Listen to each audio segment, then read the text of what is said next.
changing Nourish. Yeah, but just the helmet version of it, Yeah. Brenda's Nourish stays exactly the same. This is just the subsume Yeah. ability of it, and it's effectively just reducing the effectiveness of it. Yeah, essentially, I mean, Nourish is like mega dominant. I think everyone realizes that it is way above the curve for everyone else. So basically what we're planning to do is just reduce the effectiveness. Our expectation is that it will still be the king of Helmuth, because it's still so powerful that it's just still going to be the best of the best. But hopefully it's not by as big of a margin as it is right now. Well, let's talk about energy. Dominus, oh Dominus, Iraca content. Alright, before we begin, let me go over the ground rules of this tier list. I've included every mod, arcane, focus ability, and ability augment I could find, although to make this list as universally applicable as possible, I've excluded all abilities that are not able to be helmet onto a different frame. For example, I am allowed to use Nourish, but I am not allowed to use Thurible. Additionally, mechanics like lockers, Eximus enemies dropping energy, and tileset-specific energy sources will be excluded. With that being said, let me just hop into the tier list. The first energy generation option that comes to mind for many players, Zenurik's Wellspring ability places down a small circle that provides a consistent 5 energy per second to all Warframes inside, with that energy regen persisting for 30 seconds upon leaving the circle. Upon completion of the War Within, Tenno can spend earned focus points to unlock and then upgrade this ability for use within missions. It's free, easy to use, and comfortable for a lot of players, but does come with a couple downsides. It has relatively low energy per second rate compared to other options on the list, it cannot work alongside channeled abilities, and it requires dedicating your focused school to Zenurik. Zenurik is a decent tree for energy, but it lacks basically anything else in terms of abilities, and is basically considered one of the weaker trees overall compared to Madarai, Unairu, and Bazarin. All this combined makes it a solid B tier choice, but not incredible, not bad, and certainly a viable choice if you're limited for options. Arcane Energize, possibly one of the most popular and coveted items in the game, with a price tag of 1500 platinum as of March 2024. Arcane Energize is also an obvious choice for energy generation. Upon picking up an energy orb, you have a high chance of getting a burst of 150 energy, although this will go on cooldown for about 15 seconds, averaging to passively providing your Warframe 10 energy per second. Due to its versatility, ease of use, and moderately high energy per second, Arcane Energize earns its S tier ranking. Arcane Steadfast, a niche but powerful alternative to Arcane Energize. Arcane Steadfast has a 20% chance on any ability to make your next 3 abilities free. For some frames, this can be arguably stronger than Energize, especially on frames that like to cast a lot of cheap abilities and then 1 or 2 strong abilities in succession. Mag, Sunder Titania, and likely the upcoming Dante are frames that can use this arcane well. Still, since it's less versatile than Energize, I'll put it in A tier for now. Dreamer's Bond and Energy Siphon. I'll be ranking these two together, and they're pretty weak, providing 0.3 and 0.6 energy per second to everyone in your squad. Both of these are by far the weakest energy generation effects across the entire tier list, although they are also by far the easiest and earliest to obtain. You can kind of cope with these until you reach Mars, Deimos, Phobos, and the Void, which is where a lot of the good options come around, and you can pick a better option I'll cover later. But since these provide an important bridge between the start of the game and that, I can't justify putting them in D or F tier, so they get a C tier. Both of them, since they kind of fulfill the same purpose. Energy Nexus is a mod that passively provides 3 energy a second. No requirements, no additional effects. Unlike the Auras though, it does not get the excuse of being an early game option, since it's only dropped from a boss that's near the end of mainline quest progression. By the time you have access to Energy Nexus, you should have options that are 4 or 5 times stronger than it. It's getting a D tier. Rage / Hunter Adrenaline. I'm using both here, but it's just one icon because I don't want to rank them both. They're basically the same effect. Hunter Adrenaline is slightly stronger, but requires more capacity. Rage converts some of the damage you take from your health to energy, which is actually really convenient in early game. While clearing the star chart, you'll likely be building for health, and that health becoming energy is nice for a lot of frames. That being said, it falls off incredibly hard in Steel Path, and is completely worthless once you reach levels above 200. Health tanking just doesn't work in any Endurance content, and Rage requires that. Because of that, it's great early on, but terrible in late game. It'll get a C tier. Equilibrium. This is an option that, in my opinion, is stronger than Energize. I'd argue that Equilibrium might be the strongest mod in the game, or if not, it's at the very least one of the most underrated. Every health orb you pick up with Equilibrium equipped will give you 55 energy. Given that enemies drop health orbs anywhere between 10 and 50% of the time when killed, this one mod maths out to be about 10 to 13 energy per second at 100 kills per minute, or about 13 to 17 energy per second, including the Exodus units, which are guaranteed to drop 2 large health orbs on kill. It gets even more crazy if you run one of the many frames capable of making enemies drop more health orbs. For example, Oberon, Nezha, Necros, Protea, and many other frames synergize incredibly well with this mod. It's even dropped by the early game Damus boss Lycath, so you can obtain it only a couple hours into your Warframe progression. An easy S-tier pick. Equilibrium and Sense Deconstruct. I had to include this because it's a mod combination that pushes Equilibrium strength even further. Sense Deconstruct causes enemies tagged by companion damage to drop a health orb 35% of the time. With this synergy, Equilibrium's roughly 15 energy per second at 100 kpm rises to an absurd 47 energy per second if every enemy is tagged before being killed. Granted, this likely won't be the actual number, since companions aren't incredible at tagging as fast as you are at killing, but even if a small fraction of enemies are tagged, you'll be getting hundreds of energy per group you kill. Since Deconstruct is exceptional with several companions and companion weapons, I've covered Hellstrom in a previous video, but Panzervulpophylos Spores, Hounds with the Synergize Prospectus mod, and Doriga with Arc Coils are all incredibly consistent. And Doriga is obtainable as early on as the Phobos Void branch, so you can be getting infinite energy as soon as you get to the Void, S+ tier. If you take nothing else away from this video, look into getting a Synth Deconstruct, an Equilibrium, and a companion that can deal damage in a big AoE. I promise you, you will not regret it. Energy Generator. This functions similarly to Synth Deconstruct, but it's a lot weaker. It's still a great choice if you aren't running Equilibrium, or need energy orbs for some reason. While it does stack with Synth Deconstruct, it's pretty overkill, and you're better suited with a Sentinel that can tag in a large area passively like Doriga, or a Sentinel that can group enemies together for more consistent tagging with weapons like Nautilus. It's still a solid B tier though. Nourish, the elephant in the room. Nourish has dominated Helmet subsume usage percents, and as such is due for a nerf. This is partly due to how strong it is, and to be fair, it is absurdly strong, and partly due to many players not realizing that there's a ton of other options out there for energy generation. Even after being nerfed, it should remain an incredible option, if only because of the viral damage it provides, is a stupidly strong DPS multiplier. A tier, and that's only because it does not provide any energy on its own and must be used with some other energy source. Lycath's Hunt. If you want to have more energy than you could ever possibly use, Lycath's Hunt is the subsume for you.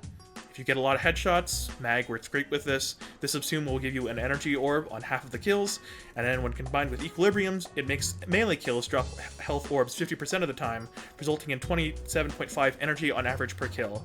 It's insane with any frame that uses a pseudo-exalt melee, since ults count as melee kills too. Korra especially really appreciates the subsume. A tier is probably the strongest energy generation source in the game for solo play, but past a certain point you'll have way more energy than you'll ever use, and since it requires a subsume slot, can't give it an S tier. Dispensary. Another great energy subsume that becomes even better with Equilibrium. Dispensary will create energy, ammo, and health orbs for you if you stand still. It's notable as one of the best energy sources that does not require enemy kills or pickups, so it's very well suited for some Profit Taker or Eidolon setups, and for some stationary farming setups. A tier as well, only brought down from S because it is also a subsume.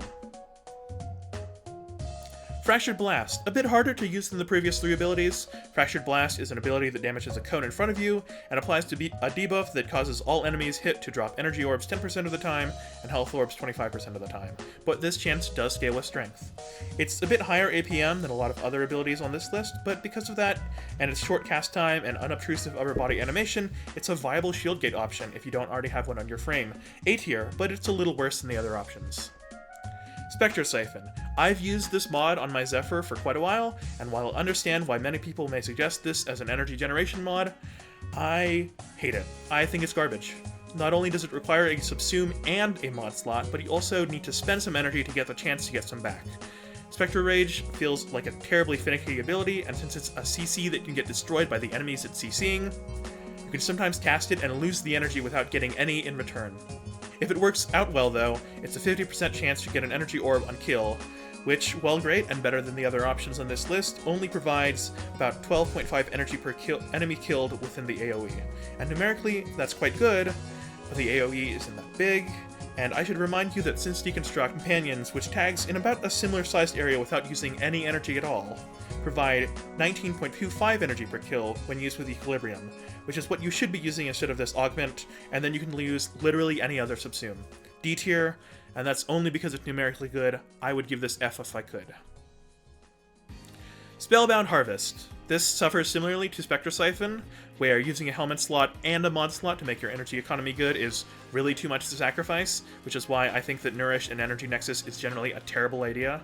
However, Spellbind is actually a really good ability, even without the augment, granting you status and knockdown immunity. In addition, this augment works pretty well as a shield-getting option, since much like Fractured Blast, it's a quick upper-body casting animation, and even better, it gives you energy without you needing to go anywhere to pick it up at all, which is really convenient at later levels where certain enemies like Noxes can create areas that kill you for being inside of them. A solid B-tier option, and if it didn't require the augment, it might be an A or even S. Archon Flow. Every time you kill an enemy with the cold damage ability, you get a 10% chance to get an additional energy orb drop, after which this perk goes on cooldown for 10 seconds.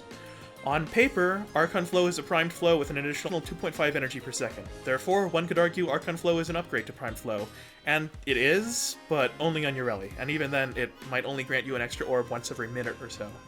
Very few Warframes in the game can kill using cold damage, and basically none of them scale their cold damage abilities well enough into late game. Suffering from doing too little, too rarely, and with too restrictive of an activation, Archon Flow gets an F tier. It's a primed flow with a cute bonus, not a viable generation option. Archon Stretch, on the other hand, briefly grants 2 energy per second when an ability deals electricity damage. Unlike Archon Flow, Archon Stretch only needs damage, not kills for its effect, which makes a massive difference for its usability. On electric frames like Gyre, Volt, and some Zephyr builds, this will be almost perpetually active, and even on frames besides those three, it can be passively activated by Doriga's Arc Coils ability and the Hound's Synergize Perspective ability, granting passive energy generation for every frame willing to go into melee range or to use a Hound. Due to it really not taking up on a slot on any frame that wants range and providing a small but consistent energy generation effect with a couple frames and 2 relatively popular companions, Archon Stretch is a solid C-tier option. It can't be your only energy source, but it's basically free, and it works for many frames. Broken Scepter, a bad weapon and somehow a worse energy generation method. Due to putting you in a lengthy full body animation when you try and extract energy and health orbs from enemies, the Broken Scepter is more likely to get you killed than give you enough energy to do anything with. F tier. Emergence Dissipate. This operator arcane allows you to explode the endpoint of your Void Sling, and all enemies caught inside the explosion will drop a 10 energy orb. It's been significantly nerfed with a cooldown since its introduction, but it remains a very powerful guaranteed option for energy. Its reliability does come at the cost of needing to slow down the fight and gather energy without damaging mobs though, so it isn't as good as the S tier options. A tier. Amber Archon Shard. This represents the plus 50% energy from energy orbs bonus on Amber Shards, turning a 25 energy orb into a 37.5 energy orb. It's pretty mediocre on almost every frame, although Lycath does see some utility in it, given her passive already increases orb effectiveness, and this stacks multiplicatively with that. Still, I would not suggest running it in almost any scenario, and I'm going to give it an F tier. Violet Archon Shard. This is the 20% health orb conversion to energy bonus on Violet Shards. Like the Amber Archon Shard, it's a really pathetic effect compared to other Archon Shard bonuses in its color, although it is genuinely a viable option on Veruna specifically. Since her Lycath's Hunt causes every single enemy killed with a melee to drop a health orb, and using a full Equilibrium mod on her is pretty overkill, this frees up another mod slot on her for something else. Basically, since it's a terrible choice on almost every frame but a great choice on one, it gets a D tier. Exodia Brave. This Za Arcane makes heavy attack kills give you a Wellspring worth of energy per second, stacking up to 3 Wellsprings worth of energy per second. Despite being a pretty insane 15 energy per second at max ramp up, this is pretty hard to use, and since the buff duration is really short and there's much better reasons to use a Za than as an energy stat stick, I'm going to give it a D tier. Primary Exhilarate. Like Exodia Brave, this arcane lets your weapon give you some energy. Unlike Exodia Brave, it caps out at 3.6 energy per second instead of Brave's 15, so it's much worse. It's a complete joke. F tier. Zata Invocation. This mod lets your tome generate energy for you for every enemy hit with the alt fire, up to a total of 10 energy per second for 20 seconds. It's great because unlike Brave, which requires kills, and Exhilarate, which does literally nothing, Zata Invocation lasts for a long time, doesn't require kills, and only needs damage, and can be used at the start of a mission to easily grant you 200 energy. B tier. Finally, energy pads. These are hard to rank, since they are cost external resources and shouldn't really be considered as part of your energy economy, but they are also absurdly strong. I included them in the list because people would point them out in the comments if I didn't have them here. But in terms of effect, a burst of 100 energy whenever you want it at the press of a button with no animation or interruption is the strongest energy source in the game. But in terms of downside, I would rather quit the game than farm Polymer Bundle anymore. So, F tier, S tier, I don't know, I think, I'm not sure. I'll leave them unranked for now. You tell me in the comments what rank you think that this thing should be. With that all said, this is every energy generation method in the game, as far as I'm aware. That's universal, at least, and not applicable to a single Warframe. Tell me if I missed anything and where you disagreed with my placements, especially if there are any Spectrosiphon fans out there, because I know there's gotta be one, but I do not see what you see in that ability. And that's it, thanks for watching. I will come back soon, probably with another video about Zephyr, because there's been some big changes with her, and I want to talk about that. Anyways, goodbye!